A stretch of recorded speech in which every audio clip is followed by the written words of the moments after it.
Realistic Amiibo had a lot of subtle things on face, so I did not expect so much, but it was a decent face than I had imagined. I bought it with Wolflink. A little smaller compared to Wolflink? It was a figure of. Because it is small, the face is coarse finish.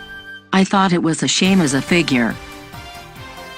There will be individual differences in painting, but the recent Amiibo has only been raised and it is really good. Convinced if you see it. You should also buy Ink Ring for Splatoon version. Even though it is not designed like a peach, it is pretty cute.